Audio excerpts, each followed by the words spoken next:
Okay. हरे कृष्ण।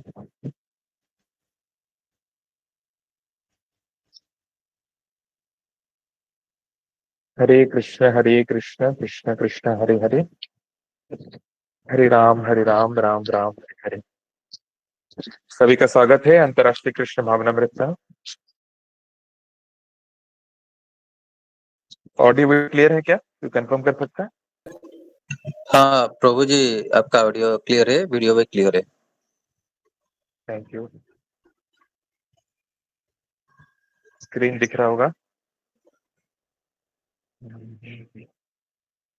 ये तो अच्छा। You can't share screen.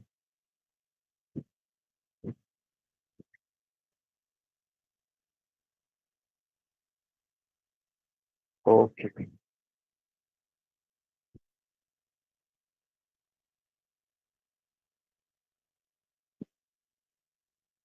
ठीक है, आइए मंगलाचरण से शुरू करते हैं।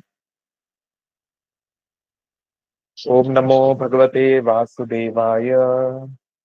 ओम नमो भगवते वासुदेवाय। ओम नमो भगवते वासुदेवाय। नारायणं नमस्कृत्य नरं चैव नरोत्तमं देवीं सरस्वतीं व्यासं ततो जयामुदीरये। नष्टप्रायेषु भद्रेषु नित्यं भागवत सेवया भगवती उत्तम श्लोके भक्तिर्भवती नैष्टिकी। मुखं करोति वाचालं पङ्गुं लङ्घायते गिरिं यत्कृपातवहं वन्दे श्रीगुरु दीनतारिणम्।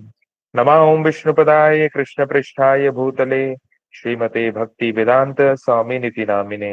नमस्ते सारस्वती देवे गौरवाणी प्रचारिणे निर्विशेष शून्यवादी पाश्चात्य देशतारिणे। वाञ्छाकल्पतरुभ्यश्च कृपा सिन्धुभैव च पतितानां पावनेभ्यो वैष्णवेभ्यो नमो नमः। श्री कृष्ण चैतन्य प्रभु नित्यानंद श्री अद्वैत गदाधर श्रीवासादि गौर भक्त वृंद। हरे कृष्ण कृष्ण कृष्ण हरे हरे, हरे राम राम राम हरे हरे।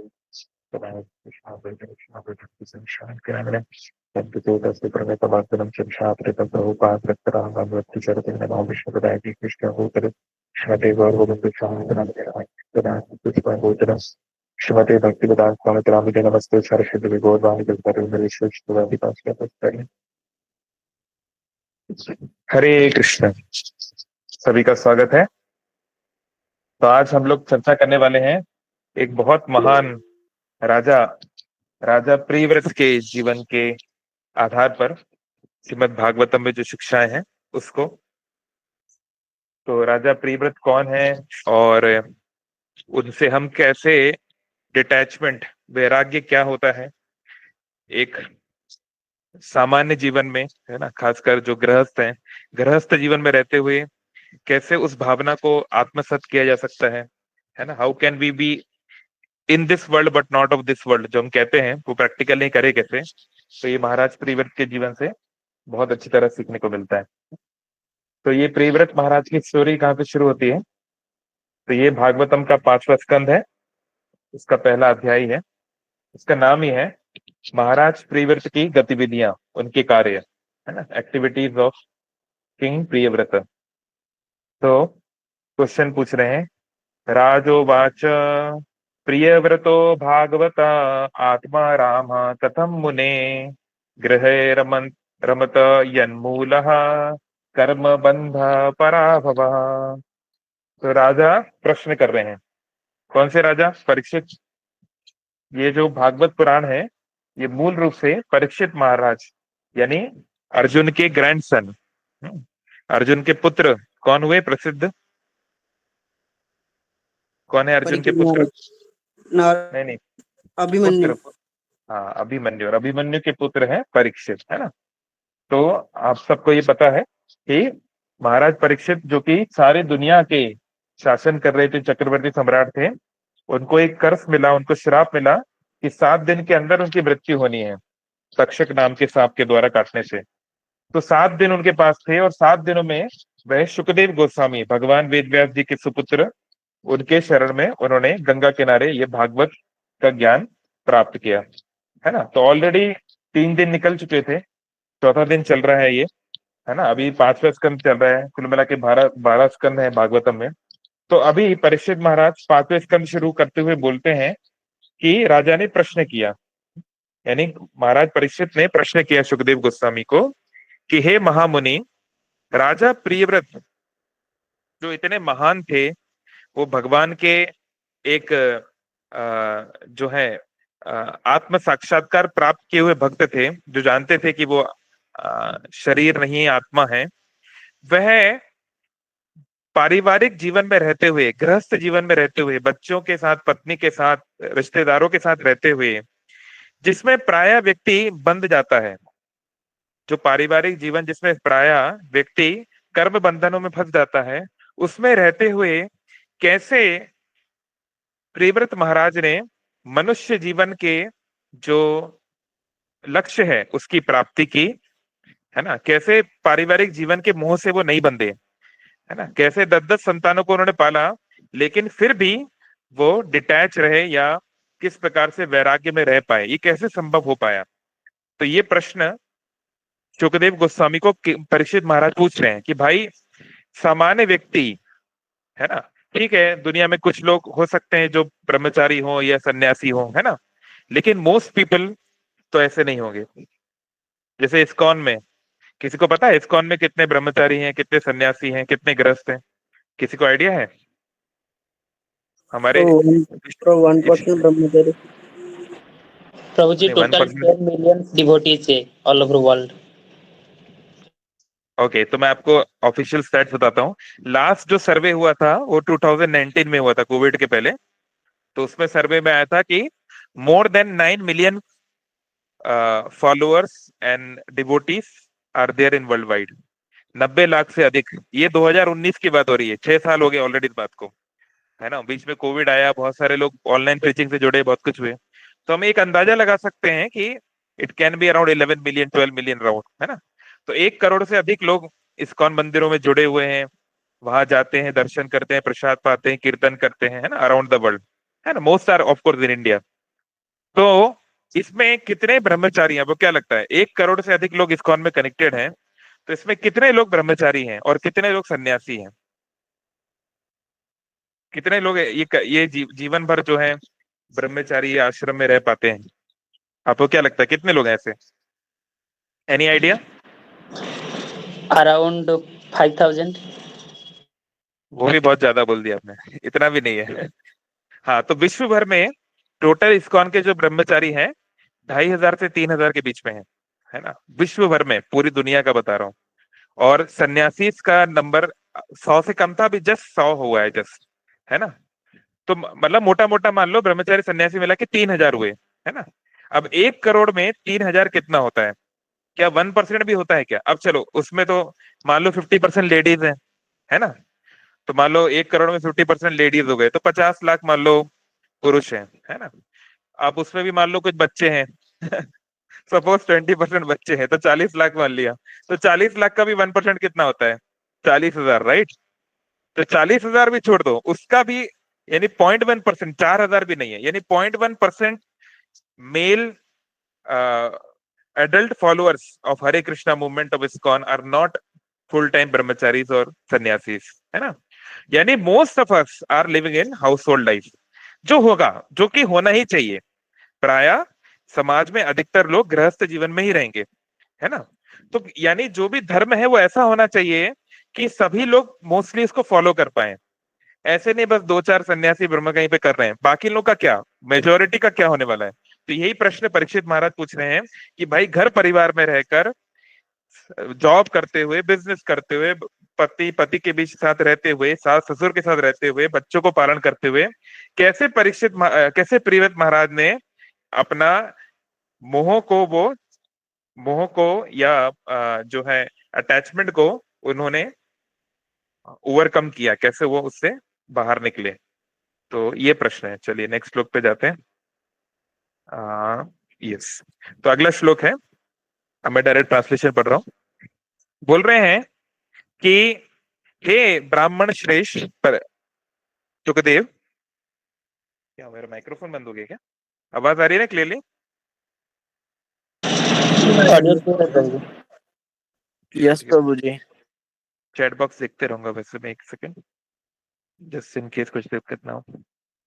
ओके, तो बोल रहे हैं, हे ब्राह्मण श्रेष्ठ, परिवार के जीवन में, पारिवारिक जीवन में रहते हुए मुझे लगता है कि ये प्रायः असंभव है कि कोई व्यक्ति पूरी तरीके से डिटैच हो जाए। ये ऑलमोस्ट इम्पॉसिबल है ना। ये कौन बोल रहे हैं? परीक्षित, जो स्वयं ये बात करके दिखाए। देखिए, उनके पास जीने के लिए 7 दिन है, पर वो दुनिया के राजा थे। अगर हमें ऐसा कोई बोलेगा कि 7 दिन बाद आपकी मृत्यु आने वाली है, कोई सांप आपको काटने वाला है, कुछ, तो हम लोग बहुत सारे तगड़म तिगड़म बनाएंगे, राइट। सांपों से बचने के लिए क्या कर सकता हूं मैं, है ना, राइट। एक लोग बोलते हैं कि एक रियल स्टोरी है, पता नहीं कितना सही है, कि एक बार एक व्यक्ति को एक प्रसिद्ध ज्योतिष ने बोला, भारत के एक प्रसिद्ध ज्योतिष ने, कि कुछ ही दिनों में चार पहिया वाहन, 4 व्हीलर व्हीकल से, जिसमें 4 व्हील हो, उससे आपकी मृत्यु होने वाली है। किसी ज्योतिष ने उसको बोल दिया। तो उसने बोला, अरे ये क्या बात हुई? अब वो बड़ा डर गया। तो उसने क्या किया, उसने अपना ऑफिस जाना ही बंद कर दिया, कि मैं सड़क पे जाऊंगा ही नहीं, है ना, ना मैं खेलने, मैं कुछ भी करने नहीं जाऊंगा, मैं दिन भर घर पे ही रहूंगा, है ना। 1 साल 2 साल तक घर पे ही रहूंगा, बाहर रोड पे जाऊंगा ही नहीं। अगर रोड पे जाऊंगा ही नहीं तो कार मुझे कैसे मार देगी, है ना। उसने ऐसे सोचा कि मैं मृत्यु को इस तरीके से जीतना चाहूंगा, है ना। उसने इस तरीके से सोचा। तो ऐसा लोग कहते हैं, अभी पता नहीं रियल है कि नहीं, कोई पॉडकास्ट से कहीं पे लोग बता रहे थे, तो उन्होंने कहा कि ठीक है, तो ऐसे कुछ दिन बीत गए। तो एक दिन उसका बच्चा जो है, उसका एक छोटा बच्चा था, वह खेल रहा था। उसके पास एक रिमोट कंट्रोल कार थी। छोटे बच्चे खेलते हैं ना रिमोट कंट्रोल कार से। तो वो रिमोट कंट्रोल कार वो अपने रिमोट से ऊपर नीचे दाएं बाएं चला रहा था, है ना। तो अब इतने दिन बीत गए, इतने हफ्ते बीत गए, तो इसका भी थोड़ा अलर्टनेस, विजिलेंस कम हो गया इस व्यक्ति का। तो वो जा रहे थे कहीं पर, एक रूम से दूसरे रूम में कहीं जा रहे होंगे, और गलती से उनका पैर, वो गाड़ी एकदम से suddenly I, remote control car, उनका पैर उसमें लगा, और वो किसी नोकीली चीज पे उनका सर लग गया और उनकी डेथ हो गई, है ना। तो कहने का तात्पर्य कि उनके भाग में था कि 4 व्हीलर गाड़ी से उनकी मृत्यु होगी। वो सड़क पे नहीं हुई, लेकिन घर के अंदर हो गई, छोटी वाली, है ना। तो कहने का मतलब है, जब काल आता है तो हम उससे कुछ कर नहीं पाते, कोई ना कोई तरीके से काल हमको पकड़ ही लेगा, है ना। तो इस बारे में इस्लामिक कल्चर में भी एक बहुत बड़ी स्टोरी है, फेमस। आ, हो सकता है आप लोगों ने अलादीन कार्टून देखा हो बचपन में, तो आपने सुनी होगी स्टोरी। मैं शॉर्ट में बता देता हूँ। तो एक बार एक व्यक्ति जो है, उसको आ, जो है वो बगदाद में रहता था। आज का जो इराक है ना, वहां पे बगदाद नाम का शहर है, आप जानते हैं, इराक का कैपिटल था पहले, जब तक अमेरिका ने उसको उड़ा नहीं दिया उसके पहले। तो तो उन्होंने जो है, वहां पर एक सेठ रहता था, एक बड़ा व्यापारी, है ना। तो उसके उसका एक नौकर रहता था। तो उसने जो है अपने नौकर को किसी काम के लिए मार्केट भेजा, है ना, कि तुम जाओ मार्केट जाओ। हम्म। तो वह मार्केट गया। तो जब वो मार्केट गया कुछ सामान खरीदने, तो वहां साक्षात मृत्यु पुरुष, जैसे अपने यहाँ यमराज बोलते हैं, उनके यहाँ साक्षात मृत्यु पुरुष, है ना। वो क्या अरेबिक में वर्ड था, मैं भूल गया अभी वो, बहुत साल हो गए स्टोरी पढ़े। मतलब साक्षात मृत्यु जो है, उसको वहां दिखाई दी, उस नौकर को।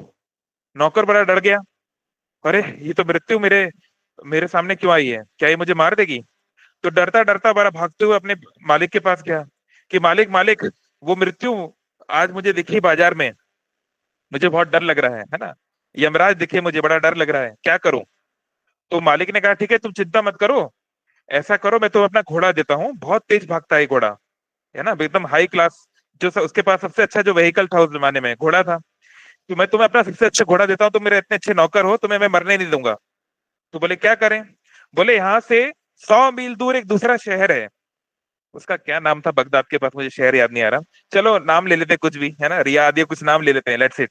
तो वहां तुम दूसरे शहर रियाद चले जाओ, मृत्यु तो यहाँ पर आई है, यमराज तो यहाँ पे आया है, वो तुमको वहां पे थोड़ी ना मार पाएगा, तो तुम जो है चले जाओ। तो उसने अपने नौकर को वो घोड़ा दे दिया। तो वो घोड़ा लेके वो तुरंत भागा, कि अपनी मृत्यु से बचने के लिए भागा वो। थोड़ी देर के बाद अभी मालिक सोचा, चलो मैं देख कर आता हूँ अभी वो बाजार में, मार्केट में वो मृत्यु है कि नहीं, यमराज है कि नहीं। तो वो गया मार्केट, तो मार्केट में उसको यमराज जी मिले, मृत्यु पुरुष मिला। तो उसने बोला कि हे मृत्यु, तुमने मेरे नौकर को आज बहुत डरा दिया। हाँ, बहुत डर गया तुम्हें देखकर वो नौकर। तो यमराज बोले, अरे वो मुझे देख के डरा कि नहीं वो तो अलग बात है, उसको देख के मैं बहुत आश्चर्यचकित हो गया। बोले, अच्छा, आप उसको देखकर क्यों आश्चर्यचकित हो गए? आप तो यमराज हो, मृत्यु, आपको तो सब पता है कब कौन आएगा, किधर किसको क्या करना है। तो यमराज बोले, हाँ, एक्चुअली हमारे रिकॉर्ड के हिसाब से, कर्म फल के हिसाब से, आज रियाद में उसकी मृत्यु होनी थी, है ना, जो दूसरा शहर है 100 मील दूर, रियाद, वहां उसकी मृत्यु होनी थी। लेकिन सुबह सुबह तो ये यहाँ पर है। तो मैं भी आश्चर्य करने लगा कि इतना जल्दी ये रियाद पहुंचेगा कैसे और इसकी मृत्यु वहां होगी कैसे। तो वो जो मालिक है, वो चिल्लाने लगा, अरे हाय हाय, ये मैंने क्या कर दिया। मैंने खुद अपने ही नौकर को, अपने प्रिय नौकर को उसकी मृत्यु के पास भेज दिया, है ना। कहने का मतलब है, जब काल अपना प्रकोप करता है, जब भाग्य अपना कुछ निर्धारण करता है, तो मनुष्य कितना भी प्रयास कर ले वो बच नहीं पाएगा। पर परीक्षित महाराज जो है, वो इसका कितना अच्छा उदाहरण है कि उन्होंने स्वीकार किया कि ठीक है, अब मेरे पास 7 दिन है तो टाइम वेस्ट नहीं करता हूँ, है ना। तो उन्होंने सीधा पूछा कि मृत्यु को कैसे जय करना है। चलिए, तो अगले श्लोक पे आते हैं कि उन्होंने प्रीव्रत महाराज के बारे में क्या पूछा, which is main topic for the day. Okay, इतना स्लो क्यों है आज ये? एक सेकेंड, इंटरनेट तो चल रहा है, एक मिनट। हाँ, आवाज, ऑडियो वीडियो सब क्लियर है ना, एकदम स्लो तो नहीं है ना? क्लियर है प्रभु जी। लोड काहे नहीं हो रहा है? चलिए ठीक है, so let me start about Priyavrat Maharaj, जब तक वो लोड हो रहा है। सो ब्रह्मा जी के वंश में एक बहुत महान राजकुमार हुए, उनका नाम था प्रीव्रत, है ना। प्रीव्रत जो है, वो कैसे संसार के राजा बने और कैसे उन्होंने अपने इतने परिवार को पाला। हालांकि उनकी इच्छा नहीं थी, उनकी इच्छा थी कि वो ब्रह्मचारी बनेंगे, वो शादी विवाह नहीं करना चाहते थे। लेकिन समहाउ भाग्य विधाता, ब्रह्मा जी को भाग्य विधाता कहा जाता है ना, कि उनको जो है विधाता भी कहा गया है कई बार शास्त्र में। उनका कुछ और प्लान था, और कैसे उन्होंने प्रीव्रत को कन्विंस किया, इसको हम लोग देखेंगे। चलो भाई, क्या हो गया इस नेट को आज? एक सेकेंड ना।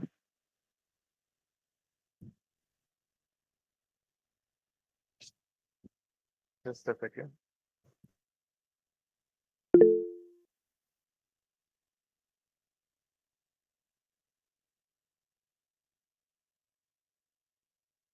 तो बारिश भी नहीं हो रही, पता लोग क्यों हो गया। ओके,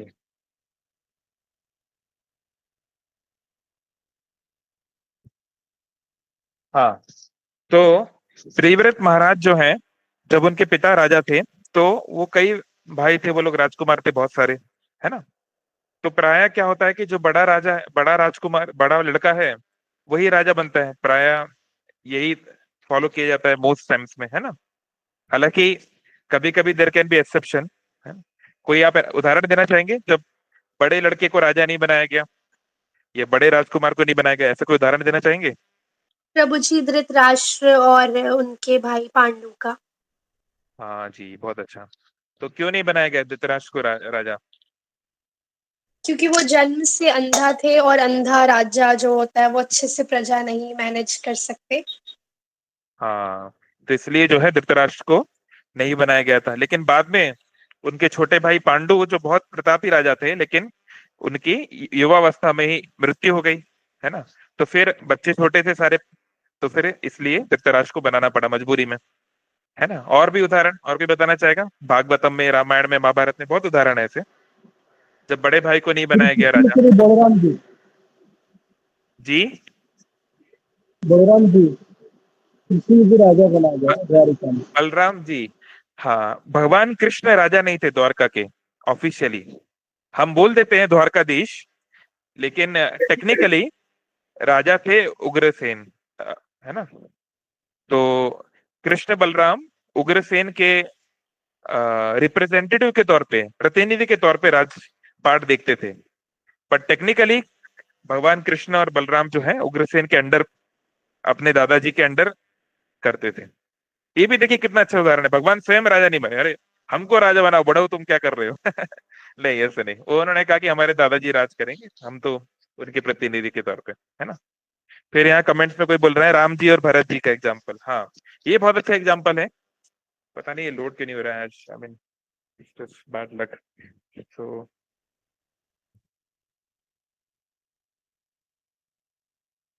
श्लोक के बिना थोड़ा उसमें मजा नहीं आएगा। ठीक है, कोई बात नहीं, मैं मोबाइल से पढ़ के करता हूँ। Let me try this screen.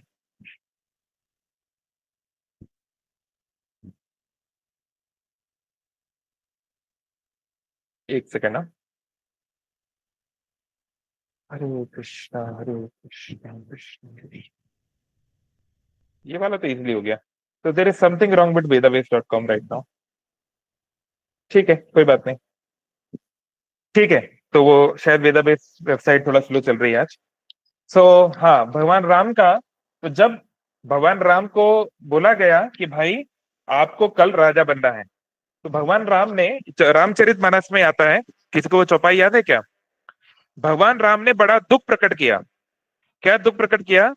कि हम चारों भाई एक साथ गुरुकुल गए, हमारा एक साथ संस्कार हुआ, हम लोगों ने एक साथ खेल खेले, है ना, सब चीजें साथ में की। लेकिन अब एक भाई को क्यों राजा बनाया जा रहा है, चारों को क्यों नहीं बनाया जा रहा? देखो भगवान राम की महानता आप देखिए, मतलब उनको राजा बनाया जा रहा है और बाकी तीन उनके अंडर में मंत्री वगैरह बनेंगे, वो राजपाट संभालेंगे। तो राम क्या बोल रहे हैं कि अभी तक तो हमारा पालन पोषण साथ में हुआ, हम लोग साथ में गुरुकुल गए, साथ में हमने, हमारा यज्ञोपवीत हुआ, है ना, उनको जनेऊ पहनाया गया, सब जो भी संस्कार हैं, जो भी क्रियाक्रम है, सब कुछ साथ में हुए। अब जब राजा बनने की बात आई तो अकेले मुझे क्यों बनाया जा रहा है? सोचिए कि किस लेवल की उनकी कॉन्शियसनेस है। बल्कि पढ़ाया क्या होता है कि भाई अगर किसी कारण से बड़े भाई को नहीं बनाया गया तो बोलता है कि हमको काहे नहीं बनाए तुम, है ना, उल्टा क्यों कर रहे हो, हमको बड़ा, हम बड़े, हमको बनाना चाहिए, है ना। तो इस तरीके से, तो जैसे हम देखते हैं कि इतने सारे उदाहरण हैं जब भाई भाई को, राजकुमारों में कितनी लड़ाई हो जाती है।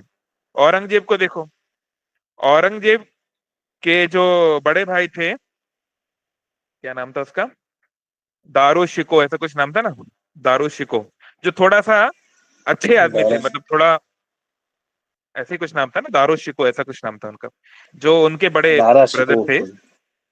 दारा शिको ना, हाँ। तो वो थोड़ा हिंदुओं के प्रति, सनातनियों के प्रति उनका तब भी थोड़ा अच्छा व्यवहार था। थोड़ा हिंदुओं को वो अपना कार्य करने के लिए वो स्वतंत्रता देते थे। उन्होंने कुछ ग्रंथों को भी फारसी में और या अरबी में उन्होंने ट्रांसलेट भी किया था। तो वो थोड़े नेक व्यक्ति थे, अच्छे व्यक्ति थे। लेकिन औरंगजेब जो छोटा भाई था, उसको ये बात बर्दाश्त नहीं हुई कि हमारे पिताजी उसको काहे बना रहे हैं राजा। तो उसने क्या किया, अपने भाई का सर काट दिया, लंबा युद्ध लड़ा, अपने भाई का सर काटा। फिर अपने ही पिता को, है ना, जो लोग ताजमहल गए हैं, हम लोग तो कई बार जाने का मौका मिला है, पहले वृंदावन ट्रिप जब भी होते थे हर साल जाते थे, अभी कम जाते हैं। तो के ताजमहल से जो लाल किला है, दिल्ली वाला लाल किला नहीं, आगरा वाला लाल किला, वहां पर शाहजहां को उसने गिरफ्तार करके रखा। और जो शाहजहां जिस रूम में गिरफ्तार थे, उसकी खिड़की से, विंडो से ताजमहल दिखता था। तो कितना देखो क्रूर था वो, कि अपने पिता को उसने वहां पे उसने गिरफ्तार करा जहां से उसको अपना ताजमहल दिखे और उसे दुख हो कि अरे मैंने इतनी बड़ी चीज बनाई, मैंने इतना कुछ किया, लेकिन आज मैं जो है जेल में हूं। और पानी को भी वो रेशनलाइज करता था, मतलब कितना पानी पिएंगे उनके पिताजी, वो भी वो डिसाइड करता था कि सपोज आज दिन में 1 लीटर पिएंगे कि 2 लीटर पिएंगे। तो शाहजहां ने एक कविता भी लिखी है, फारसी में लिखा है उन्होंने, कि तुम कैसे नालायक पुत्र हो कि देखो तुम अपने पिता को पानी भी अच्छे से नहीं दे रहे हो, बल्कि तो इन काफिर हिंदुओं से सीखो, जो मरने के बाद भी अपने माँ बाप को, जो पिंड दान होता है, जो श्राद्ध इत्यादि होता है, उसके माध्यम से वो उनको पानी देते हैं, खाना देते हैं, मरने के बाद भी। और यहाँ तुम्हारा पिता जिंदा है और तुम उसको पानी नहीं दे रहे हैं, है ना। तो कहने का मतलब, इतिहास भरा पड़ा है ऐसे बहुत उदाहरणों से, जहां लोग राजा बनने के लिए, सत्ता पाने के लिए, पावर पाने के लिए, पैसा पाने के लिए, स्त्री को पाने के लिए अपने ही माँ, अपने ही भाई, अपने पिता को काट देते हैं। ऐसे बहुत उदाहरण हैं। लेकिन प्रियव्रत महाराज जैसे, जिनका आज हम देखने वाले हैं, ऐसे उदाहरण बहुत कम हैं जब व्यक्ति खुद ही अपने भाइयों को आगे कर दे कि हाँ, इनको बना दो, हमको मत बनाइए, इनको आप राजा बना दीजिए। ऐसे उदाहरण तो बहुत कम है ना। तो चलिए हम आगे बढ़ते हैं। तो स्क्रीन पे नहीं आ रहा इसलिए मैं मोबाइल से पढ़ रहा हूँ। आई विल जस्ट आपको बताऊंगा। तो आगे परीक्षित महाराज ने पूछा प्रियव्रत महाराज के बारे में कि मेरा एक बहुत बड़ा संशय है परीक्षित, कि आई मीन सुखदेव गोस्वामी, कि प्रियव्रत महाराज जो अपनी पत्नी के प्रति, अपने बच्चों के प्रति, अपने घर के प्रति इतने ज्यादा जो बंधे हुए थे, अटैच थे, उन्होंने परम सिद्धि कैसे प्राप्त की। हम्म। तो ये प्रश्न उनका था कि घर परिवार में रहते हुए, गृहस्थ आश्रम में रहते हुए कैसे इन्होंने परम सिद्धि लाभ की। प्रियव्रत महाराज का नाम शुद्ध भक्तों में आता है, कैसे ये हो पाया। तो सुखदेव गोस्वामी उत्तर देते हैं। सुखदेव गोस्वामी ने कहा, हे हे राजन, आपने जो कहा वो सही है कि भगवान के की जो भक्ति जो व्यक्ति करता है ना, वह परम गति को प्राप्त करता है। तो इसका बहुत अच्छा उदाहरण प्रियव्रत महाराज का जीवन है। कैसे जीवन है, तो उन्होंने एग्जाम पूरा थोड़ा डिटेल में बताना शुरू किया। तो क्या हुआ कि जो जब ये राजकुमार थे प्रियव्रत, तो इनके जो और भाई थे, तो प्रियव्रत ने कहा अपने पिता को, पहले पिताजी ने स्वयं कहा कि प्रियव्रत, आप जो हैं राजा बन जाइए, अब मैं धीरे धीरे बूढ़ा हो रहा हूं, आप इसको हमारे हमारे राज्य को आप आगे बढ़ाइए। प्रियव्रत जो है, क्योंकि बचपन से स्पिरिचुअल नॉलेज ले रहे थे, है ना, तो उन्होंने कहा कि हे पिताजी, मेरा इस जो है राजपाट को चलाने में मेरा कोई इंटरेस्ट नहीं है ना, मैं अपने जीवन को सार्थक करना चाहता हूँ। और क्योंकि ये सतयुग की बात है, और सतयुग में स्पिरिचुअल रियलाइजेशन के लिए आपको जो है बहुत कठोर नियम पालन करने पड़ते हैं, वन में जाना पड़ता है ना, जो है जो ध्यान करना पड़ता है इत्यादि, राइट। सो उन्होंने कहा कि मैं इस प्रकार से वन में जाके तपस्या करना चाहता हूँ। उन्होंने अपने पिताजी को ये बात कही। तो पिताजी ने समझाने का प्रयास किया, लेकिन वो उनको समझा नहीं पाए। तो फिर कुछ समय के लिए उनके अन्य भाइयों को या अन्य उनको मौका दिया गया कि ठीक है आप देखें। लेकिन दुर्भाग्य से जो है उनके परिवार में ऐसी सिचुएशन आई कि कि वो लोग नहीं संभाल पाए। तो फिर अब उनके पिता ने दोबारा रिक्वेस्ट की कि आप जो है आइए और हमारा राजपाट को चलाइए। तो प्रियव्रत जो घर परिवार छोड़ के, घर परिवार तो नहीं, परिवार तो नहीं था उनका, घर छोड़ के जो वन में है, उन्होंने अपने पिता की बात मानने में उनको थोड़ा हिचक हो रही थी। क्यों, अब उन्होंने एक चीज डिसाइड कर ली है कि भाई मैं लाइफ लॉन्ग ब्रह्मचारी रहूंगा, या लाइफ लॉन्ग जो है मैं रिनंसिएट रहूंगा। अब सडनली इसमें मैं कैसे आ जाऊं। जैसे कि हम देखते हैं महाभारत में भीष्म पितामह, है ना, भीष्म पितामह को भी उनकी माँ ने क्या बोला, क्या नाम था उनका, सत्यवती, राइट। उनकी मतलब जो उनकी फॉस्टर माँ है, वैसे तो माँ गंगा है, लेकिन जो उनकी फॉस्टर माँ है ना, उन्होंने क्या बोला जब अ, सत्यवती के जो 3 पुत्र थे, क्या क्या नाम था, विचित्र वीर्य, और किसी को याद है, विचित्र वीर्य एंड चित्रकेतु शायद, मैं अभी नाम भूल रहा हूँ। तो जो शांतनु और सत्यवती के जो पुत्र हुए, आई थिंक 3 पुत्र हुए ना, और तीनों की मृत्यु हो गई अलग अलग कारणों से। और कोई था नहीं अब राज चलाने के लिए। तो उस समय सत्यवती ने इनको कहा, देवव्रत को या भीष्म जो पितामह को। पुत्र थे प्रभु जी, चित्रांगद विचित्र गिरी।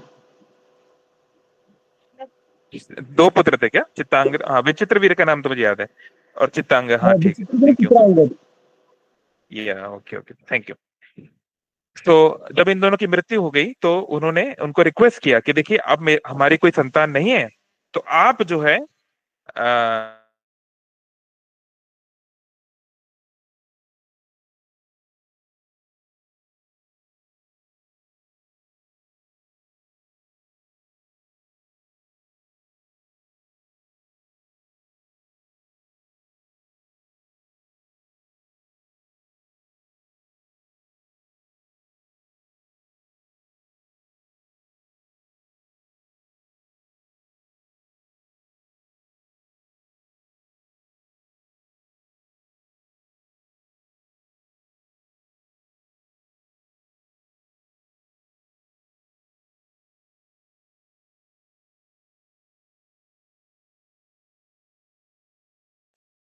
ओके, इन्होंने गलती से म्यूट कर दिया था।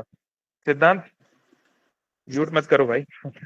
ओके, तो सिमिलरली यहाँ पर भी सेम सिचुएशन प्रियव्रत के पास भी आई। तो यहाँ पर एक सिमिलर एग्जाम्पल हम लोग देखने वाले हैं, जो मैं आपको स्क्रीन शेयर कर रहा हूँ कि what is the thing. Okay, ये वाला। तो जब सिमिलर सिचुएशन आई थी चैतन्य महाप्रभु के प्रिय पार्षद रघुनाथ दास गोस्वामी के जीवन में, इसके पहले हम लोग कई बार चर्चा कर चुके हैं पहले भी, कि रघुनाथ दास गोस्वामी 16 सेंचुरी इंडिया के सबसे अमीर आदमियों में से एक थे। उनके पिता और चाचा हिरण्य मजुमदार और गोवर्धन मजुमदार की सालाना आय 12 लाख सोने के सिक्के थी, 12 लाख गोल्ड कॉइन्स, है ना। और वो अपने पूरे कुटुंब में एकमात्र उनका कोई और ब्रदर नहीं था, और चाचा के भी कोई पुत्र नहीं था, यानी उनको ही पूरी विरासत मिलने वाली थी। तो वो बहुत छोटी उम्र में जब चैतन्य महाप्रभु से मिले तो उनके मन में ये था कि वह जो है आ, आ, अब घर संसार में की जिम्मेदारी नहीं उठाना चाहते, वो शादी ब्याह नहीं करना चाहते, बच्चे नहीं करना चाहते। तो उस समय चैतन्य महाप्रभु ने उनको क्या वर्णन किया, तो ये चैतन्य चरितामृत में है आपके स्क्रीन पर। मरकट वैराग्य ना कर लोक देखाने, यथा योग विषय भुंज अनासक्त है। तो यहाँ चैतन्य महाप्रभु ने उनको उदाहरण दिया कि हे रघुनाथ, मरकट वैराग्य मत दिखाओ लोगों को दिखाने। ये बहुत महत्वपूर्ण प्रिंसिपल है, ये हम लोग कई बार पहले भी चर्चा किए हैं। इसको मरकट वैराग्य या फल्गु वैराग्य बोलते हैं। ये शब्द जो है फल्गु वैराग्य क्या है, ये थोड़ा सा मैं एक्सप्लेन कर दूं। बिहार में एक नदी रहती है, उसका नाम है फल्गु। तो ये फल्गु नदी की क्या कैरेक्टरिस्टिक है कि इस नदी को, बल्कि कटक में भी जो कांटे जोड़ी है थोड़ा बहुत इस तरह की है, मुझे लोगों ने बताया। कैसा है कि दूर से देखने पे ऐसा लगता है कि वहां पर केवल रेत रेत है, कोई पानी नहीं है ना। तो आप सोचोगे अरे यहाँ पे रेत है, अपन आराम से यहाँ पर जो है अपना क्रिकेट खेलो कि कुछ भी करो, है ना, उस पर चलने जाओ, दौड़ो, कुछ भी करो, ऐसा दिख सकता है दूर से। तो आप उसको उस सोचने से पानी नहीं है, लेकिन जैसे ही आप उस पर पैर रखोगे, जैसे ही आप उसके ऊपर प्रेशर डालोगे, है ना, पानी निकल के आएगा, है ना, जैसे कि क्विक सैंड होता है ना, दलदल टाइप, वैसे। तो फल्गु नदी एक समय में, जब ये एग्जांपल्स दिए जा रहे हैं आज से 400-500 साल पहले इंडिया में, उस समय शायद उसमें बहुत सारे क्विक सैंड होंगे, बहुत सारे दलदल होंगे, इसलिए फल्गु नदी का नाम ही पड़ गया कि ये दिखती कुछ और है, इसमें होता कुछ और है। इसमें दिखता है कि पानी नहीं है, लेकिन बहुत पानी है, लेकिन दिखाई नहीं देता, है ना। तो फल्गु वैराग्य या मरकट वैराग्य क्या है कि दिखता कुछ और है सरफेस पे, पर सरफेस के नीचे होता कुछ और है। आया समझ में, कि व्यक्ति संसार को, लोगों को दिखाने के लिए कुछ और दिखाता है कि मेरे पास पानी नहीं है ना, मेरे अंदर जो है प्यास नहीं है या मेरे को कोई सांसारिक वस्तु नहीं चाहिए, मैं मोह माया से बढ़ के हो गया हूँ, इनसे निकल चुका हूँ, है ना, मुझे धन नहीं चाहिए, धन संपत्ति कुछ नहीं चाहिए, है ना, स्त्री पुरुष कुछ नहीं चाहिए, है ना। ऐसा कई लोग डायरेक्टली इनडायरेक्टली प्रकट करना चाहते हैं, लेकिन हृदय में क्या है, बहुत ज्यादा तीव्र इच्छा है उसको पाने की, है ना। कई बार ऐसा हम देखते हैं, लोग डिप्लोमेसी में हम देखते हैं, ऑफिस में देखते हैं, घर परिवारों में देखते हैं, है ना, कि दो डबल फेस, कुछ दिखा रहे हैं कुछ कर रहे हैं ना, हिपोक्रेसी है। तो ऐसे ही यहाँ पे चैतन्य महाप्रभु ने रघुनाथ दास को बोला कि मरकट वैराग्य मत दिखाओ, है ना, बंदर की तरह तुम वैराग्य मत दिखाओ, क्योंकि जैसे ये मैंने कई बार एग्जाम्पल दिया है कि मरकट वैराग्य क्यों बोला गया है, कि यहाँ प्रभुपाद एक्सप्लेन कर रहे हैं परपट में, जैसे बंदर जंगल में रहता है, वेजिटेरियन है, कंद मूल फल खाता है ना, कपड़े नहीं पहनता, या बहुत सरल जीवन जीता है, राइट। तो कोई कह सकता है अरे बंदर भी तो बहुत बड़ा वैरागी है ना, कि भाई बंदर को देखो, उसका जीवन कितना सरल है, जंगल में रहता है, कोई आलिशान पैलेस में नहीं रहता, हाँ, और नॉन वेज या कुछ ऐसा हैवी फूड नहीं खाता, कंदमूल फल खाता है, राइट और जो है सरल कपड़े पहनता है या नहीं पहनता कपड़े, है ना। लेकिन ये केवल दिखावा है, बल्कि बंदर जाने जाते हैं अपनी चंचलता के लिए, है ना। कोई बच्चा बहुत शैतानी कहता है तो हम बोलते हैं बंदर की तरह मत नाचो, बोलते हैं ना, क्योंकि बंदर कभी एक जगह स्थान पे नहीं बैठ सकता, वो कभी तप नहीं कर सकता, वो कभी ध्यान नहीं कर सकता। तो मरकट या बंदर जो है वो एकदम वैरागी का अपोजिट है। तो यहाँ पर वैराग्य शब्द का अर्थ क्या है, थोड़ा ही हमें समझना पड़ेगा। तो राग शब्द जो है, राग का मतलब होता है अटैचमेंट, बंधन। किसी चीज से जब हम बंध जाते हैं उसको राग बोलते हैं, है ना। इसलिए गीता में बोला गया है कि राग और द्वेष से हमें बाहर निकलना है ना, बंधन से बाहर निकलना है। और वैराग्य मतलब है बंधन ना होना, है ना। तो जब हम, जैसे ये उदाहरण कई बार पहले भी दिया गया है कि एक व्यक्ति ने अपने जीवन में, उसकी एक ड्रीम कार थी कि भाई मैं एक ऑडी कार खरीदूंगा, कि मैं एक फरारी खरीदूंगा। और उस कार को खरीदने के लिए उसने बहुत साल तपस्या की, मतलब बहुत साल मेहनत की। 10 साल 20 साल तक उसने पैसे कमाए, जमा किए, है ना। 1 करोड़ रुपए जमा करने में बहुत जमाना लग जाता है। और इतनी मेहनत करके उसने फाइनली वो कार खरीदी, है ना। और फिर उसके घर पे जब वो कार आ गई, बड़े उसने उसको प्यार से उसकी पूजा वूजा की, उसका ध्यान रखा। तो तत्पश्चात अगले दिन सुबह जब वो उठा, है, तो देखा कि उसका जो छोटा बच्चा है, उसके घर पे एक छोटा बच्चा था 4-5 साल का, वो कुछ नोकीली वस्तु से उस गाड़ी के ऊपर कुछ लिख रहा है, स्क्रैच कर रहा है। छोटे बच्चे अक्सर आप देखते हैं, है ना कुछ लिखते रहते हैं, दीवालों पे लिखते हैं क्रेयॉन से, कहीं ना कहीं के लिखते रहते हैं, राइट। उनकी तो ये आदत होती है। तो उसका खुद का छोटा बच्चा जो है, वह उस कार के ऊपर कुछ स्क्रैच कर रहा था, अपना नाम लिख रहा था, या एबीसीडी लिख रहा था, या जो भी कुछ भी फिगर बना रहा था, है ना। तो उस व्यक्ति को ऐसा लगा, मान लो वो बच्चा उस कार के बोनट पे, उस कार के बॉडी पे नहीं लिख रहा है, बल्कि उसके हृदय पे लिख रहा है। इसे बोलते हैं अटैचमेंट, बंधन। देखिए टेक्निकली या ऑन एब्सोल्यूट लेवल उस बच्चे ने इसका कुछ बिगाड़ा नहीं है, वो उसकी बॉडी को कुछ नहीं कर रहा है या उसको कुछ नहीं कर रहा है, लेकिन उसने उस कार के प्रति इतना बंध गया है इमोशनली, इतना उसके प्रति वो कि वो कार में और अपने आप में भेद नहीं कर पा रहा है ना। इस बारे में एक बहुत अच्छा एग्जाम्पल एक डिवोटी ने एक बार दिया। बोले, जब हम लोग कभी जाते हैं मार्केट, बाहर जाते हैं, और हम बोलते हैं, किसी ऑटो वाले को बुलाते हैं, तो हम लोग क्या बोलते हैं, ए ऑटो इधर आओ, ए ऑटो इधर आओ, हम ऐसे बोलते हैं, राइट। लेकिन हम ऑटो को थोड़ी ना बोल रहे हैं, हम तो ऑटो चलाने वाले को बोल रहे हैं, हम तो ऑटो ड्राइवर को बोल रहे हैं, राइट। लेकिन ऑटो ड्राइवर ये जानता है कि ऑटो मतलब ऑटो ड्राइवर, है ना। हालांकि दोनों चीजें डिफरेंट होना चाहिए, ऑटो अलग होना चाहिए, ऑटो ड्राइवर अलग होना चाहिए, दोनों अलग अलग चीजें होनी चाहिए।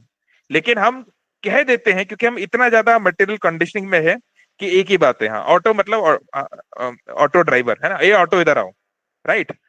तो सिमिलरली हम इतना ज्यादा शरीर से या अपने मन से, या शरीर मन जिसको अपना मानता है, अहम ममेति, उससे इतना ज्यादा अटैच हो गए हैं कि हम उसको अपना मान लेते हैं, बल्कि टेक्निकली वो अपना है नहीं, इट्स अनदर एंटिटी।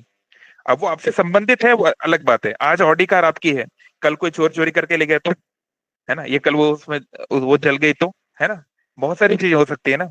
लेकिन हम इस प्रकार से इमोशनली अटैच हो जाते हैं और वो हमारे दुख का कारण बन जाता है, इसे बोलते हैं राग। तो हमें वैराग्य की भावना आनी चाहिए, मतलब ऑडी कार रखो, फरारी कार भी रखो, जितने कार रखना है रखो, कोई बात नहीं, लेकिन इतना पागल मत हो जाओ कि तुम गुस्से में, तुम्हारे बेटे ने गलती से लिख दिया तो तुम आके उसको ही मारने लगो। वो तो बच्चा है, वो तो ये सब करेगा ही, उसको समझाओ प्यार से, है ना। बच्चा ज्यादा महत्वपूर्ण है, कार तो फिर आ जाएगी, बच्चा थोड़ा ना फिर आएगा, राइट। तो ऐसे ही जब हम मटेरियल कंडीशनिंग में होते हैं, बहुत ज्यादा हम लोग बंधे होते हैं, तो हम ऐसी चीजें बोल जाते हैं, ऐसे हरकतें कर बैठते हैं, फिर बाद में हमें पछतावा होता है, अरे ये हमने क्या कर दिया, है ना। हम जो है इमोशंस में इतने फंस जाते हैं कि बाद में हमको कष्ट होता है। तो यहाँ पर ये बोला गया, तो इसका सोल्यूशन क्या है, तो यहीं पर बहुत अच्छा परपोट है प्रभुपाद जी का। इसमें वो बता रहे हैं कि पहली बात तो हमें ये जानना चाहिए कि नीड और ग्रीड में क्या डिफरेंस है, पहले तो हमें जानना चाहिए, है ना। यावत स्यात् सौ निर्वाह स्वीकुर्यात् तावत अर्थवित् अधिकये न्यून न्यूत न्यूनतयायम च छावते परमार्थः। ये भक्ति रसामृत सिंधु बोल रहे हैं कि निर्वाह करने के लिए जो चाहिए वो तो हमें पहले पता होना चाहिए। There should be a definition of what is need and what is greed, है ना, या what is need and what is want और डिजायर्स, है ना, फंडामेंटल, उसमें डिफरेंस पता होना चाहिए। बेयर नेसेसिटीज ऑफ लाइफ के लिए तो स्ट्रगल करना ही पड़ेगा लाइफ में, वो तो करना ही है ना। हर किसी को स्ट्रगल करना ही पड़ेगा, कोई भी जॉब आप करो, कोई भी बिजनेस करो, आप आश्रम में जाओ, कुछ भी करो, लाइफ में स्ट्रगल है, it has to be done, right. लेकिन कहीं ऐसा ना हो कि हम इतनी ज्यादा हमारी नीड्स मतलब हमारी वांट्स, हमारे डिजायर्स इतनी ज्यादा हो कि उनको एड्रेस करते करते, उसको वो सपने पाते पाते, जो हमारा टाइम एनर्जी था जो कृष्ण को प्राप्त करने के लिए जो नेसेसरी है, जो सबसे बड़ी हमारा जो हमारा सबसे बड़ा धन है वो समय है ना। बहुत अच्छा उदाहरण दिया गया कि भाई कोई आपको बोले, किसी जो वो होते हैं ना जो प्रैंक्स, यूट्यूब पे प्रैंक्स और इंस्टाग्राम पे प्रैंक्स चलते हैं ना, तो किसी ने एक बहुत अच्छा शेयर किया था इंस्टाग्राम पे, उसने बोला कि मैं आपको मान लीजिए 10 मिलियन डॉलर देता हूँ, है ना, मैं आपको 80 करोड़ रुपए देता हूँ, लेकिन मैं कहता हूँ कि एक दिन आप केवल आज एंजॉय कर पाओगे इसको, कल सुबह आपकी मृत्यु हो जाएगी, क्या आप वो 10 मिलियन डॉलर लोगे? तो अधिकतर लोग बोले नहीं, हम नहीं लेंगे। यानी समय की कीमत 10 मिलियन डॉलर से ज्यादा है ना। समय की कीमत दुनिया के सारे पैसे से ज्यादा है, राइट। लेकिन हम साधारण तौर पे वो समझ नहीं पाते। Ultimately time is the greatest wealth. तो वो टाइम अगर हम इन्वेस्ट कर पाए हमारे सेल्फ रियलाइजेशन में, हमारे स्पिरिचुअलिटी में, that can make a lot of difference, है ना। तो यहाँ पर बोला गया है कैसे करना चाहिए, तो बोला जा रहा है अनासक्त्य विषयान यथा आरम उपायुन्तः निर्बंध कृष्ण संबंधे युक्तम वैराग्य उच्यते। बोल रहे हैं जो कोई भी विषय है, जो कोई भी वस्तु है, उसको अगर हम कृष्ण से संबंधित कर पाए, कृष्ण संबंधे, अगर हम चीजों को, जो भी हमारे पास चीजें हैं, अगर हम ये सोचें, या अगर हम अपने गुरुओं से, अपने सीनियर से, शास्त्र से ये समझने की कोशिश करें इस चीज को कृष्ण से कैसे मैं संबंधित कर सकता हूँ, वो हमारे बंधन का कारण नहीं बनेगा, निर्बंध। और ऐसे वैराग्य को युक्त वैराग्य बोलते हैं, जो हमें फॉलो करना चाहिए, है ना। और यही बात ब्रह्मा जी ने, उन्होंने प्रियव्रत महाराज को समझाई कि देखो, तुम्हारी इच्छा है कि तुम ब्रह्मचारी बनना चाहते हो, तुम जीवन भर जंगल में रहना चाहते हो, लेकिन ये बात को समझो, इस समय अब कोई और तुम्हारा भाई और परिवार का कोई और मेंबर आगे राज करने की स्थिति में नहीं है। तो अगर तुम राजा नहीं बने तो पूरे संसार में जो है बहुत बड़ा जो है एक राजा के एब्सेंस में डकैत और लॉ एंड ऑर्डर का प्रॉब्लम हो जाता है ना, बहुत बड़ी समस्या हो जाएगी। इसलिए यह मेरा आदेश है कि तुम इस समय अपने राजपाट को संभालो और विवाह करो। ब्रह्मा जी के आदेश पर उन्होंने जो है यह कार्य किया। उन्होंने अपना ब्रह्मचर्य त्यागा और वो गए, उन्होंने विवाह किया। उनके पत्नी का नाम यहाँ पे सब दिया हुआ है डिटेल्स में, let's not get into all that. उनके बहुत बच्चे, आई थिंक 10 बच्चे हुए, और फिर उन्होंने हजारों वर्षों तक, क्योंकि ये सतयुग की बात हो रही है, ऐसा नहीं गए हाँ ठीक है 1-2 बच्चे पैदा किए निकल गए, नहीं। अब अगर आप गृहस्थ हैं तो फिर आपको पूरा, जब तक बच्चे बड़े ना हो जाएं, आपको अपनी जिम्मेदारी पूरी करनी है। कई बार इस्कॉन में ये होता है, बहुत लोग लाइफ में फ्रस्ट्रेट होके आते हैं, है ना, पत्नी से झगड़ा हो गया या कुछ इश्यू है या किसी का कुछ डिवोर्स विवोर्स का बात चल रहा है कि हम आपके आश्रम में रहना चाहते हैं, हम लोग मंदिर में रहना चाहते हैं, है ना। तो उनको ये समझाया जाता है कि देखिए ये अभी नहीं हो सकता, या तो आप विवाहित नहीं होते, या अब आप अपना जो वानप्रस्थ स्टेज पे आ जाओ, या अपना जो बच्चे हैं वो थोड़े अपनी अपनी जगह सेटल हो जाएं, उसके बाद आप फुल टाइम आ सकते हो। तब तक आप आते रहिए, लेकिन अपना कार्य भी करिए। आप सुबह शाम भक्ति कीजिए, लेकिन दिन में अपना कार्य भी कीजिए, बहुत इंपॉर्टेंट है। क्योंकि इस तरह आप इररिस्पॉन्सिबल नहीं हो सकते भक्ति के नाम पे, है ना, you can not be irresponsible. तो ऐसे ही ब्रह्मा जी ने प्रियव्रत महाराज को समझाया कि करोड़ों लोग का जीवन ज्यादा महत्वपूर्ण है ना। जैसे हम फिलोसफी में भी समझते हैं, है ना, यूटिलिटेरियन फिलोसफी, यूटिलिटेरियन प्रिंसिपल, है ना, greatest good for the greatest number of people. जो मॉडर्न डेमोक्रेसी जिन सब प्रिंसिपल्स पर आधारित है कि अधिकतर लोगों के लिए जो अच्छा हो वो करना चाहिए। और हमारे चाणक्य पंडित ने भी नीति शास्त्र में और भी जगह ये बात बताया गया है कि अगर एक देश को बचाने के लिए अगर एक गांव को जलाना पड़े तो जला देना चाहिए, और अगर एक गांव को बचाने के लिए एक घर को जलाना पड़े तो जला देना चाहिए, है ना। अब जैसे एक उदाहरण है कि भाई आपने देखा होगा कई बार कुछ मूवीज वगैरह में ना, कि किसी को सांप ने काट लिया या कुछ उसका, उसको कोई जो जॉम्बी जॉम्बी वाली मूवीज होती है ना, जॉम्बी ने काट लिया, तो वायरस जो है उंगली में काट लिया मान लो, तो वो वायरस आगे बढ़ रहा है। तो अगर आप चाहते हो कि पूरा शरीर को बचाना है और आपके पास उसका कोई वैक्सीन नहीं है, तो पूरे शरीर में जहर ना फैले या वायरस ना फैले, उसके लिए फिर अच्छा है कि उंगली काट दो। उंगली काटना नहीं चाहिए नॉर्मल सिचुएशन में, लेकिन कभी कभी इमरजेंसी आती है, क्या करें, तो अपने शरीर को बचाने के लिए उंगली काटनी पड़ती है, राइट। तो ऐसे ही कभी कभी फॉर हायर पर्पस ये सब जो चीजें हैं, जो लोअर मीडियम्स हैं, इनको चेंज करना पड़ता है। जीवन का लक्ष्य वैरागी बनना नहीं है, या ब्रह्मचारी बनना नहीं है, या सन्यासी बनना नहीं है। ये केवल केवल एक माध्यम है कृष्ण को प्राप्त करने का, प्रेम प्राप्त करने का। लेकिन कभी कभी ऐसी सिचुएशन आती है कि आपको चेंज करना पड़ता है, जैसे यहाँ प्रियव्रत महाराज के साथ हुआ। बट ये रेयरली ही होगा। नॉर्मली ऐसा नहीं होगा कि कोई इस्कॉन ब्रह्मचारी को ब्रह्मा जी आए, बोले हाँ दीन वत्सल दास, है ना, सारी दुनिया को तुम्हारी जरूरत है ना, तुम जाओ और भैया, है ना, शादी वादी कर लो, बढ़िया बच्चे अच्छे करो। ऐसा मेरे साथ नहीं होने वाला, है ना। ब्रह्मा जी यहाँ पे तो नहीं प्रकट होने वाले। तो लेकिन कुछ ऐसे खास लोग हो सकते हैं जिनके लिए इस तरीके का सिचुएशन आए, तो हाँ, उनको रेडी रहना चाहिए। कोई भी जो चीज है वो कृष्ण से बढ़ के नहीं है। इवन किसी का भगवा रंग हो, या कोई आश्रम हो, या शिखा हो, या कुछ भी, इफ अगर कृष्ण प्राप्ति के लिए वो उसको आहुति देनी पड़ी तो देना चाहिए। दैट इज ऑल्सो इम्पोर्टेंट, है ना। जैसे देखिए भगत सिंह जी हैं, भगत सिंह जी ने वो फेमस उनका जो है ना हैट वाला, उन्होंने हैट पहनी थी, है ना। तो एक जो सिख होते हैं वो लोग कभी अपने बाल जो है काटते नहीं है, या ऐसे पगड़ी वगैरह हटाते नहीं है, है ना। लेकिन एक बड़े कॉज के लिए, देश के लिए वो लड़ रहे थे, तो एक बड़े कॉज के लिए उनको वो करना पड़ा, है ना। तो यही प्रिंसिपल हमें समझ रहा है कि कृष्ण कॉन्शियसनेस के लिए जो करना पड़े वो वैराग्य के नाम पे हमें मना नहीं कर देना चाहिए। यहाँ पर ये बात बताई भी जा रही है ऊपर वाले श्लोक में, कि अगर कोई चीज कृष्ण हरि संबंध वस्तु ना, कोई वस्तु कृष्ण के संबंध में आ सकती थी। हमारे पास धन है, हमारे पास यश है, समाज में एक पोजीशन है, या हमारे पास कोई टैलेंट है, और हम उस चीज को कृष्ण की सेवा में ना लगाएं, ये सोच के कि हाँ मैं तो बैरागी हूं, मैं तो भक्त हूं, मैं ये सब क्यों करूं, तो ये इसको फाल्गु वैराग्य बोलते हैं। This is not real thing.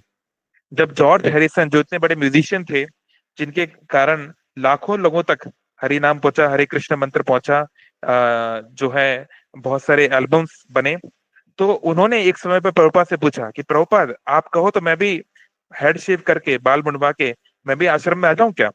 Prabhupada ने उनको मना किया, नहीं नहीं नहीं नहीं, आपको ये नहीं करना है। आप अपने म्यूजिक के थ्रू, म्यूजिक ही आपकी आराधना है, म्यूजिक के थ्रू आप जो है कृष्ण को सेवा कीजिए।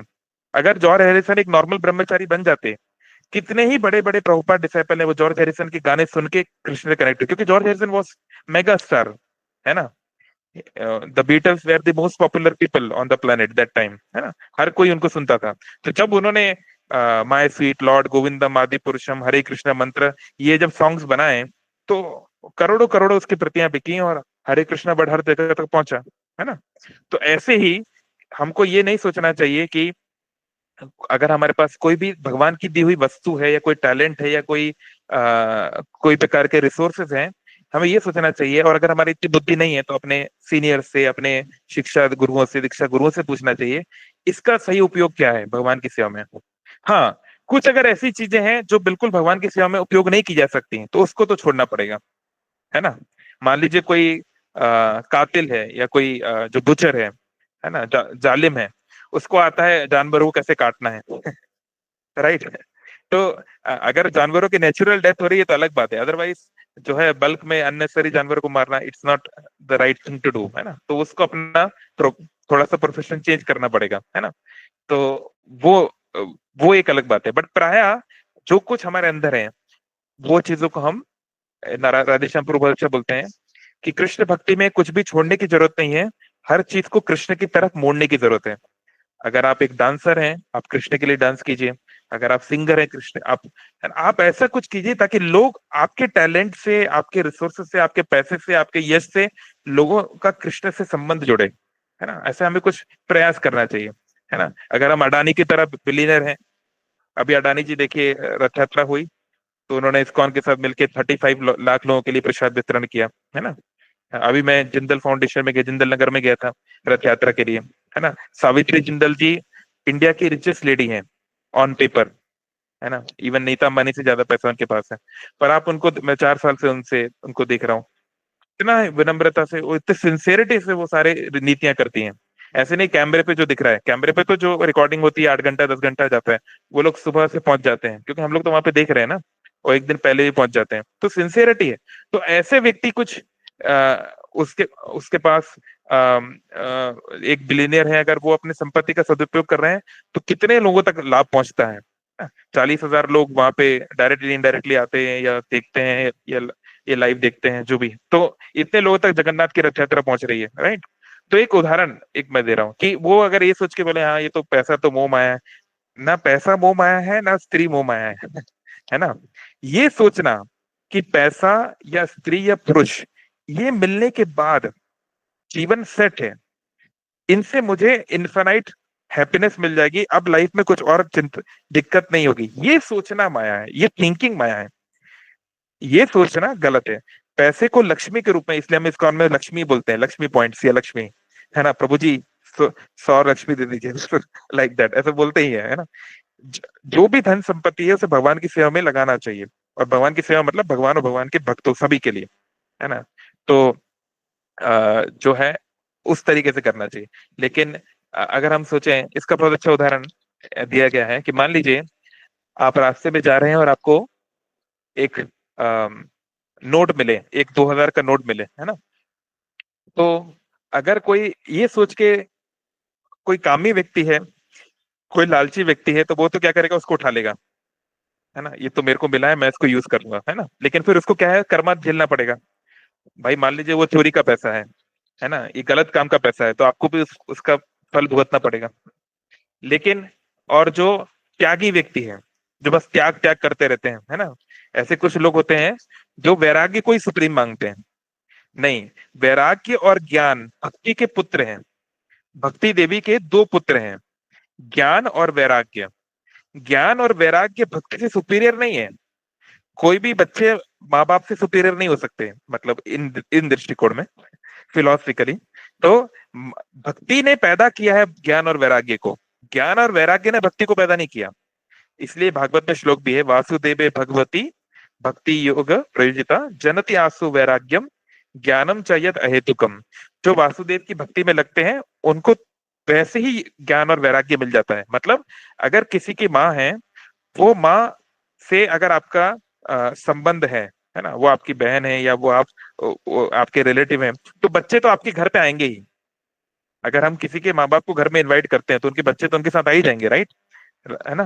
तो ऐसे ही अगर हम भक्ति करते हैं तो ज्ञान वैराग्य स्वयं आ जाएगा। पर ऐसे कुछ संप्रदाय होते हैं, ऐसे कुछ धार्मिक संस्थाएं होती हैं, वो शुष्क वैराग्य, ड्राई रिनंसिएशन को सब मानते हैं। हम पैसे को हाथ नहीं लगाएंगे, हम केवल खिचड़ी खाएंगे, हम कोई जो है कोई मसालेदार भोजन नहीं खाएंगे, या हम मौन व्रत रखेंगे, हम कुछ बोलेंगे नहीं, या ऐसे और भी हो सकते हैं बहुत सारे प्रकार के। तो ये अच्छा है, मतलब लालची व्यक्ति होना, ये कर्मी व्यक्ति होने से तो अच्छा ही है कि कम से कम वो सांसारिक बंधन से निकलने की कोशिश कर रहे हैं। बट ये जो प्रैक्टिस है ये अपने आप में सफिशिएंट नहीं है।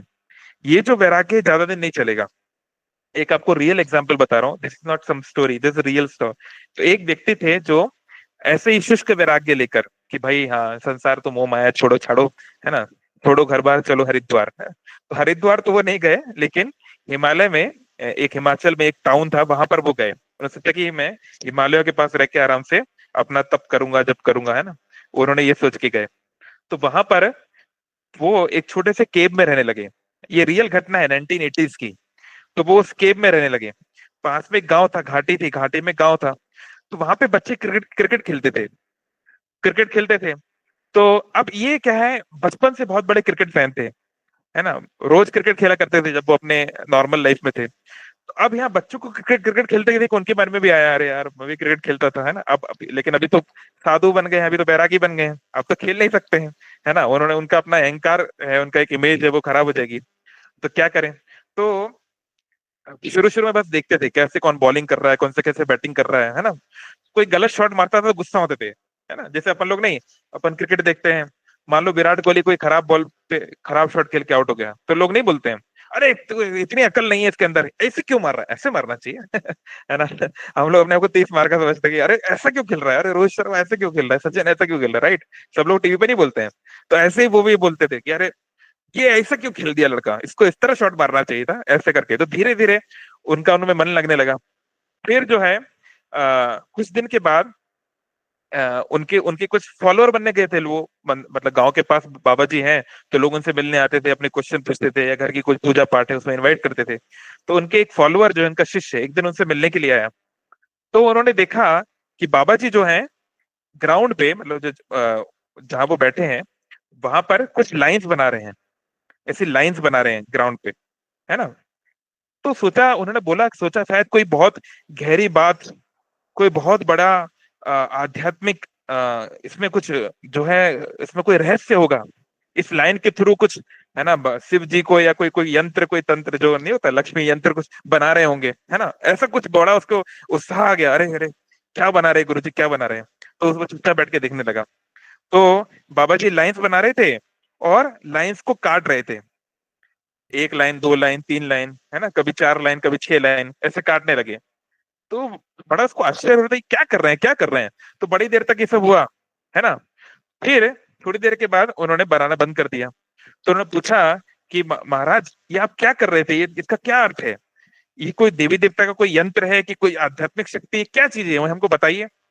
बोले नहीं नहीं, ऐसा कुछ नहीं है, ये सामने जो बच्चे लोग खेल रहे हैं ना, तो मैं कई बार देखता हूँ इन लोग का स्कोरिंग अच्छे से नहीं होता है, इनका काउंटिंग अच्छे से नहीं होता है।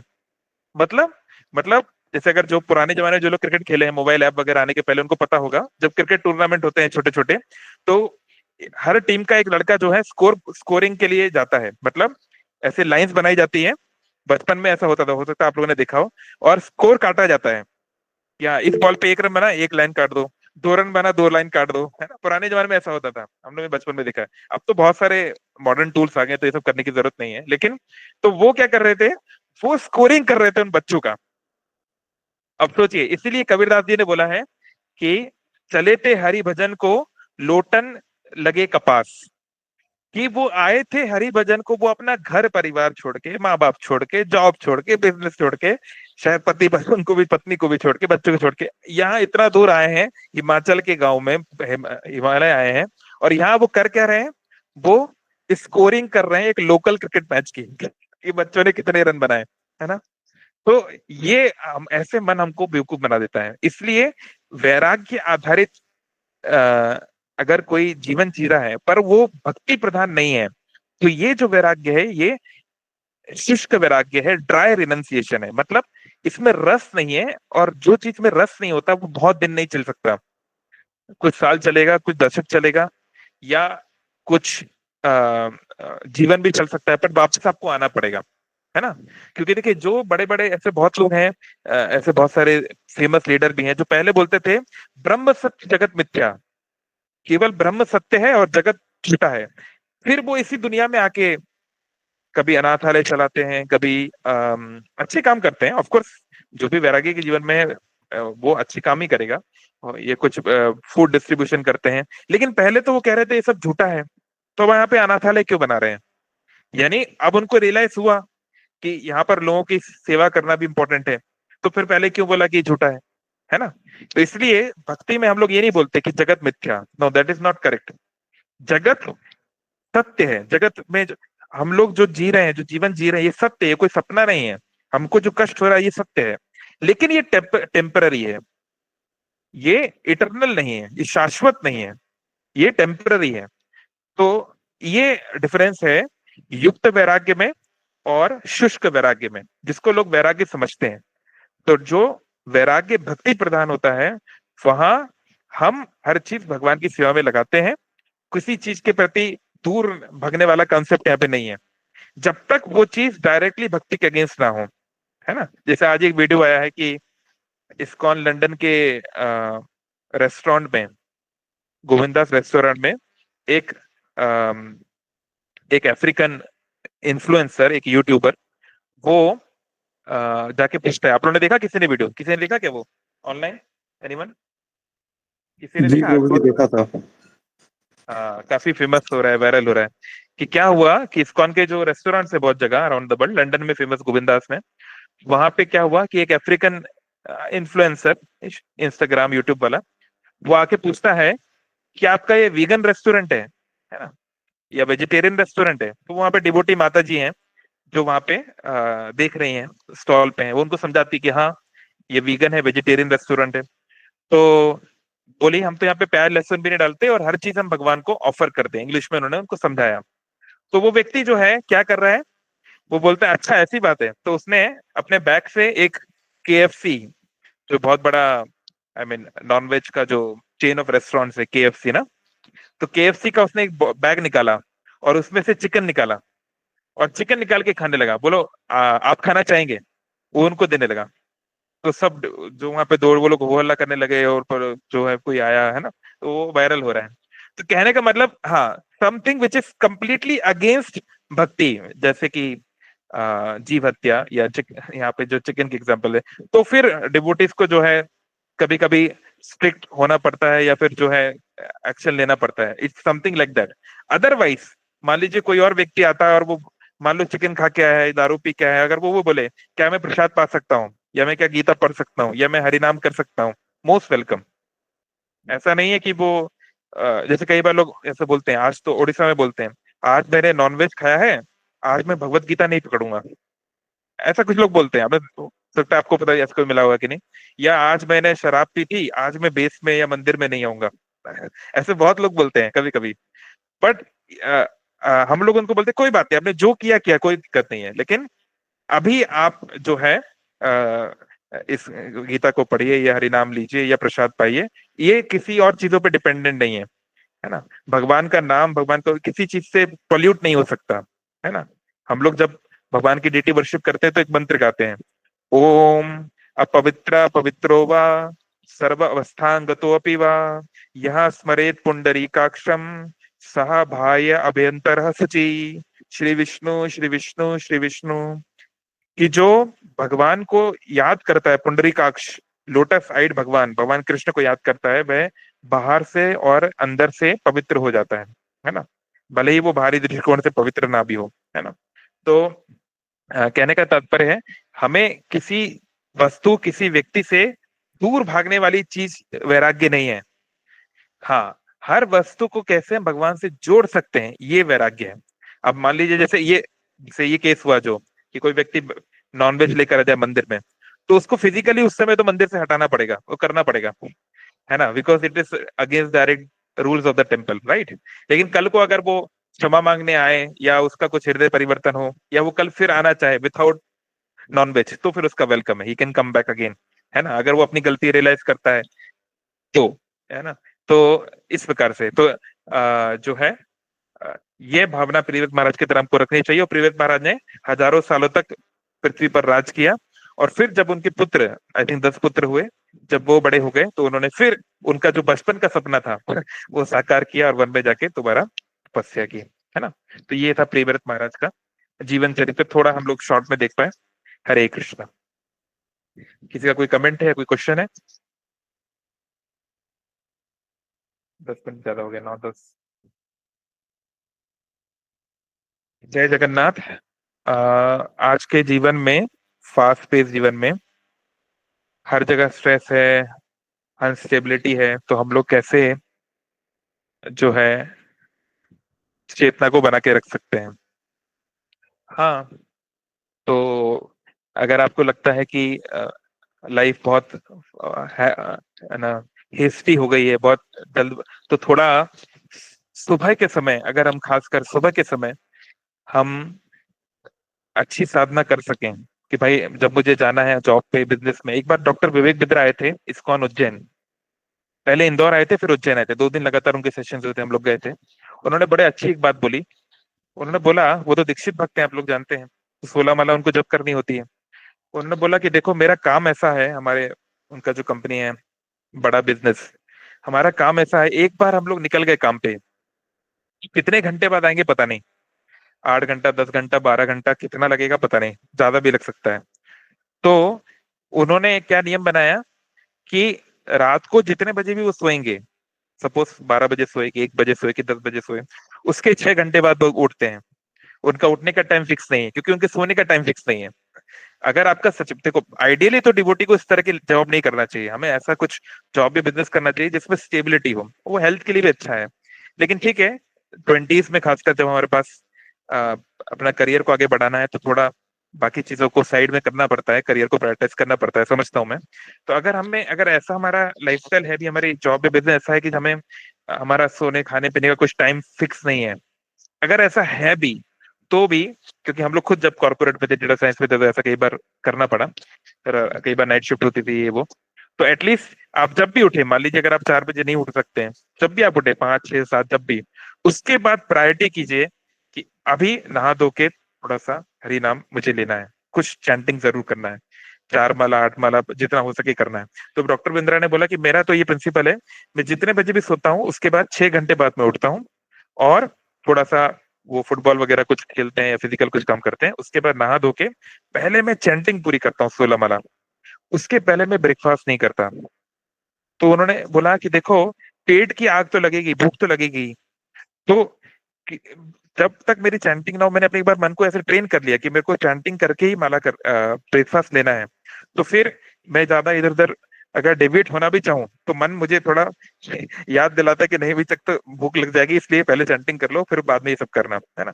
तो कुछ थोड़े से डिसिप्लिन बनाने पड़ेंगे, और अगर अकेले नहीं हो रहा है तो we can take help of seniors, we can take help of our parents and गुरुजन्स, है ना, कि वो हमें हेल्प करें एक शेड्यूल बनाने के लिए, राइट।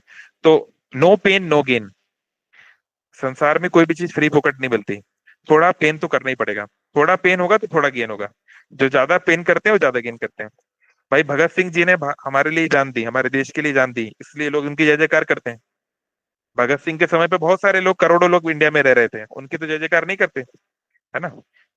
एक बात बता रहा हूँ, तो एक किसी भी चीज में जो उतना व्यक्ति जो सेक्रीफाइस करता है उसका उतना यश बढ़ता है, या उसका उतना उस चीज में वो आगे बढ़ता है। तो ऐसे ही अगर हम भक्ति को प्रायोरिटाइज करना चाहते हैं तो थोड़ा पेन लेना पड़ेगा।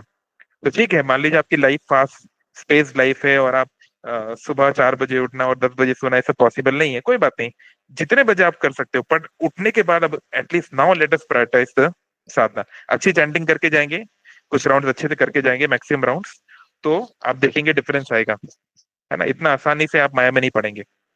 प्रभुपाद ने कहा है, ये प्रभुपाद से वचन है, कि अगर आप 16 माला जब करते हैं और 4 नियम स्ट्रिक्टली फॉलो करते हैं, और मैं जो हमारे नियमों को पालन करते हैं, तो maya can not, no power in the world, उन्होंने ये ना ये लिखा है, संसार की कोई भी शक्ति आपको गिरा नहीं सकती, no power in the world can make you fall. ये प्रभुपाद जी का वचन है, और ये शास्त्र का भी है, भगवान ने भी कहा है, कौनते प्रति जानी ही नामे भक्ता प्रणश्यति, मेरे भक्त का विनाश नहीं होता। तो yes, so let's do it. Okay, यहाँ पे क्वेश्चन है कि